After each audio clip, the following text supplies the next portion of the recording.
Shalom, selamat pagi, terpuji nama Tuhan yang telah boleh memberikan kesempatan bagi kita semua lewat Manna GTM Klasis Makassar. Ada firman Tuhan yang akan mendasari kehidupan kita pada pagi hari ini. Namun sebelumnya, mari kita berdoa. Allah Tritunggal, Pencipta langit dan bumi, kami bersyukur, berterima kasih kepadamu pada pagi ini ya Allah, atas kuasa-Mu, tuntunanmu Kau nyatakan dalam hidup dan kehidupan kami. Lewat program Manna GTM Klasis Makassar, ada firman-Mu yang hendak kami baca dan renungkan secara bersama-sama. Tuhan perlengkapi kami, pakai hamba-Mu dengan kuat Roh Kudus-Mu, dan juga bagi umat-umat-Mu yang mendengarkan firman-Mu pada pagi hari ini. Biarlah firman-Mu ini kami boleh mengerti, kami boleh pahami, dan terlebih kami boleh praktikkan dalam kehidupan kami. Bersabdalah kepada kami ya Allah, karena kami telah siap untuk mendengarkan sabda kebenaran firman-Mu. Amin. Bagian firman Tuhan yang akan kita baca pada pagi hari ini yang terdapat dalam kitab Kejadian pasal 26 ayat 1 sampai ayatnya yang ketiga. Lembaga Alkitab memberi judul Ishak di negeri orang Filistin.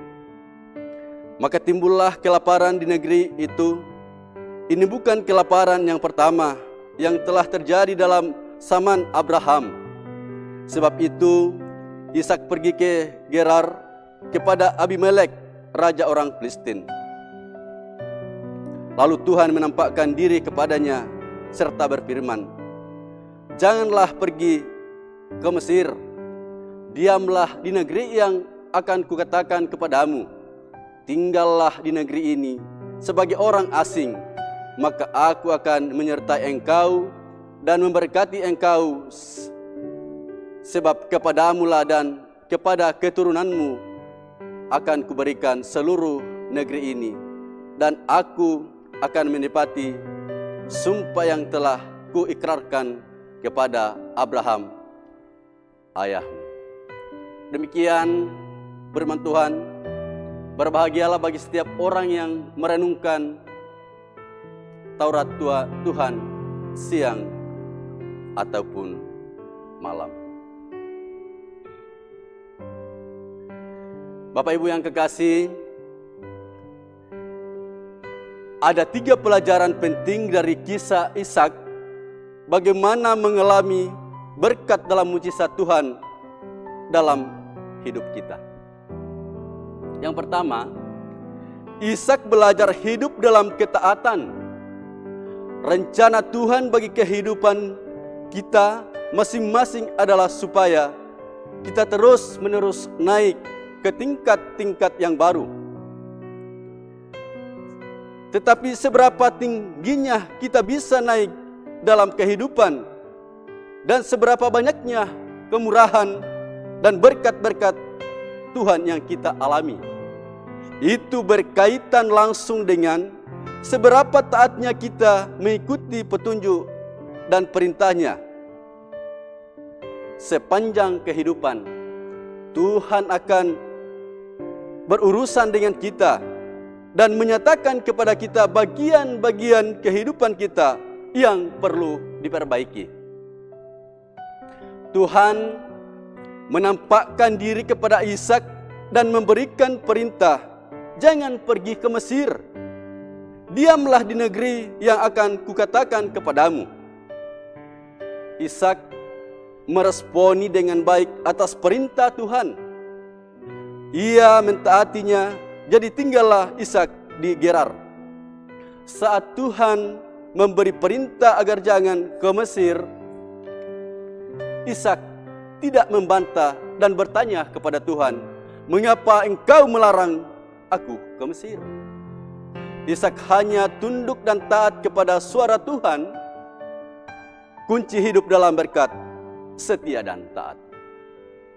Dalam Ulangan 28 ayat 1 dan 2, firman Tuhan berbunyi, "Jika engkau baik-baik mendengar suara Tuhan Allahmu dan melakukan dengan setia segala perintahnya yang kusampaikan kepadamu pada hari ini, maka Tuhan akan mengangkat dan menjadi bagianmu.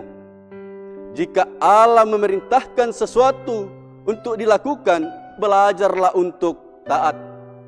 Penting bagi kita untuk mengerti bahwa segala sesuatu yang Tuhan beritahukan kepada kita adalah untuk kebaikan kita. Yang kedua, Ishak menabur di masa kelaparan. Hasil dari ketaatan adalah kesanggupan untuk menabur di masa kesusahan. Setiap yang kita miliki di saat susah adalah sangat berharga buat kita. Jika sesuatu yang ada di tangan kita itu tidak cukup untuk memenuhi kebutuhan kita, maka jadikanlah itu sebagai benih untuk ditaburkan, dan dari sanalah Tuhan memberikan solusinya atas problema hidup kita. Setiap benih yang kita tabur di masa kesusahan, Tuhan berjanji bahwa kita pasti akan menuai dengan sorak-sorai sambil membawa berkasnya. Mazmur 126 ayat 5-6. Yang ketiga, yang terakhir, Ishak tetap tenang dalam persoalan yang dia hadapi. Di bacaan kita selanjutnya, mengapa Ishak rela melepaskan sumur-sumur miliknya yang mengeluarkan air yang berbual-bual? Mengapa Ishak tidak mempertahankan haknya? Bukankah Ishak orang kaya, punya kekuatan dan kekuasaan untuk melawan? Ishak mengerti bahwa sumber dari semuanya itu adalah dari Tuhan. Ishak mengerti bahwa sesuatu yang berasal dari Tuhan, maka itulah yang menjadi miliknya. Bapak Ibu yang dikasihi Tuhan, maukah kita diperhadapkan dengan situasi yang dialami Ishak, di mana hak kita dirampas orang dengan semena-mena? Kita harus menghindari pertengkaran. Kita mau belajar untuk memelihara damai sejahtera.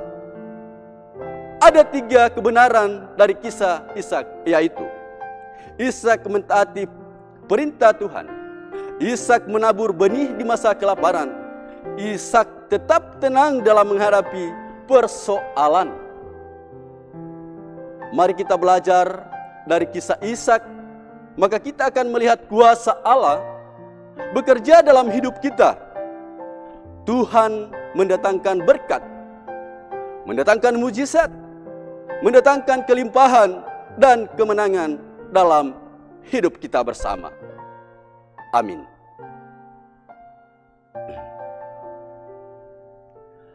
Terpuji namamu Tuhan, kami angkat kepadamu pada pagi ini.